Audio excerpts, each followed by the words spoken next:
Assalamualaikum warahmatullahi wabarakatuh. Perkenalkan, saya Amur Mardatila Aulia.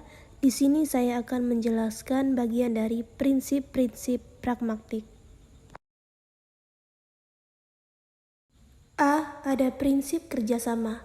Prinsip kerjasama ini merupakan salah satu prinsip percakapan dalam ilmu pragmatik. Prinsip ini menekankan pada adanya upaya kerjasama yang terjalin antara penutur dan mitra tutur dalam sebuah percakapan. Kerjasama yang dimaksud berhubungan dengan tuturan yang diujarkan.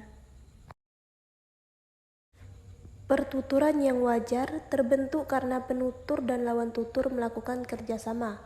Setiap peserta pertuturan sama-sama menyadari bahwa ada kaidah-kaidah yang mengatur tindakannya, penggunaan bahasanya, dan interpretasinya terhadap tindakan dan ucapan lawan tuturnya.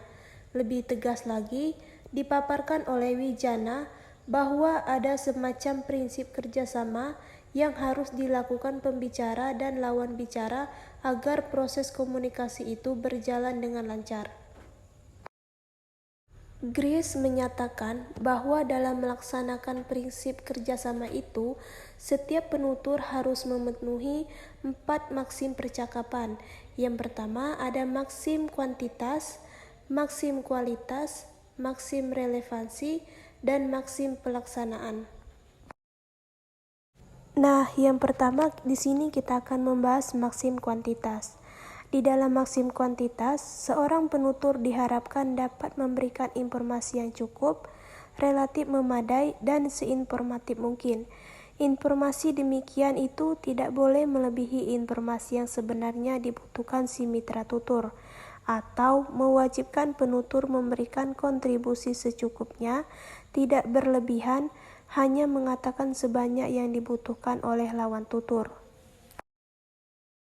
Di sini ada contoh maksim kuantitas.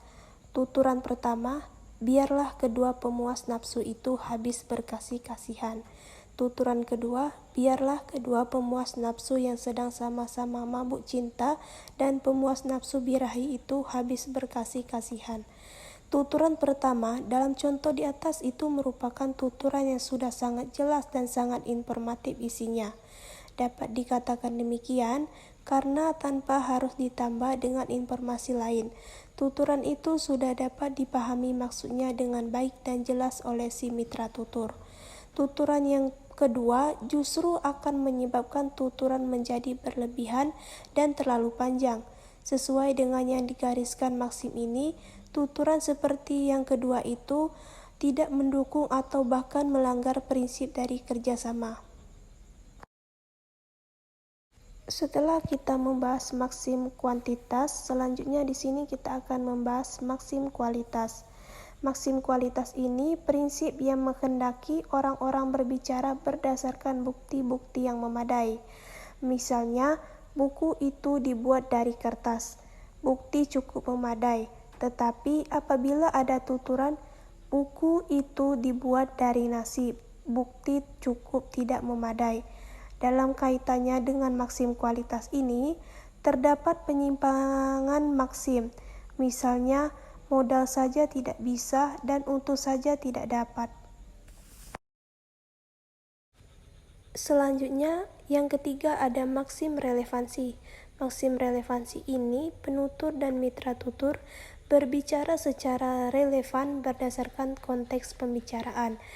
Misalnya, A, ini jam berapa? Dan B menjawab, ini jam 3. Akan menjadi tidak relevan kalau apabila B ini menjawab, ini baju kamu atau di sana. Yang keempat ada maksim cara. Maksim cara ini tuturan harus dikomunikasikan secara wajar, tidak boleh ambigu, tidak boleh terbalik.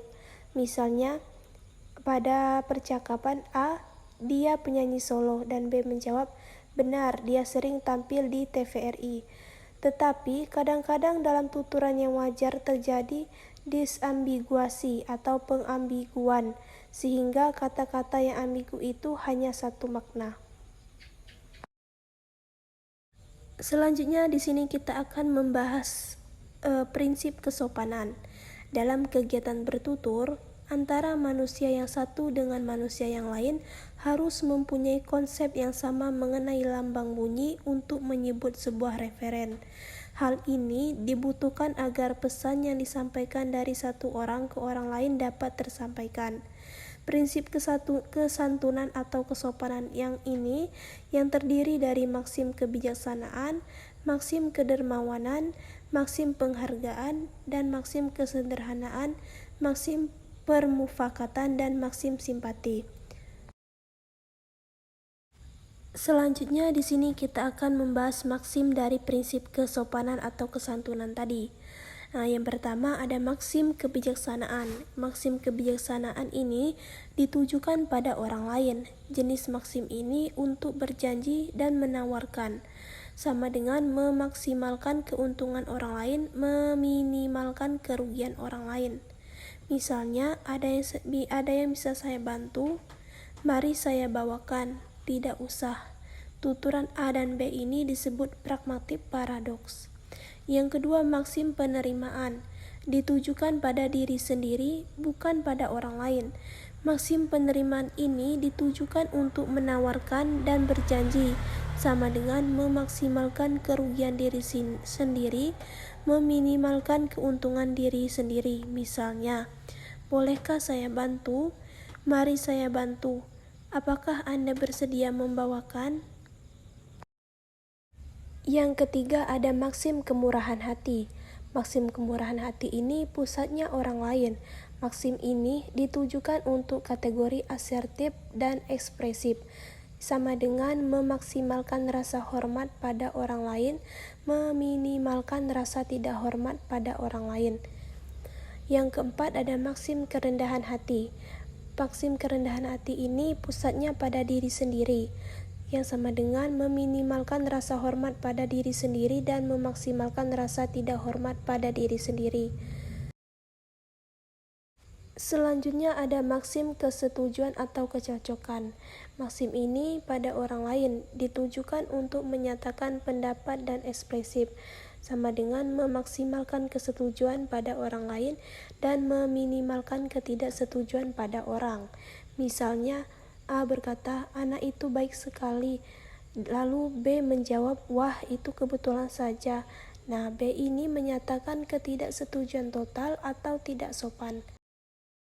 Yang keenam ada maksim kesimpatian.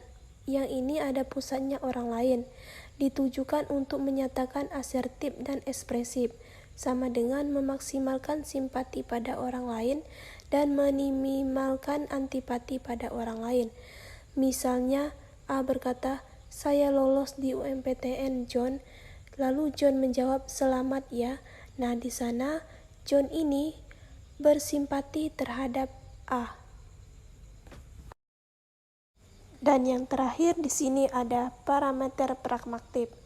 Ada 3 parameter pragmatik menurut Brown dan Levinson yang dapat digunakan sebagai alat ukur kesantunan dan kepatutan tidak tutur seseorang, yaitu ada tingkat jarak sosial, yang kedua tingkat status sosial, dan yang terakhir tingkat peringkat tindak tutur. Itulah penjelasan dari saya mengenai prinsip-prinsip pragmatik. Saya Amur Mardatila Aulia, mohon maaf jika ada salah kata. Saya akhiri. Wassalamualaikum warahmatullahi wabarakatuh.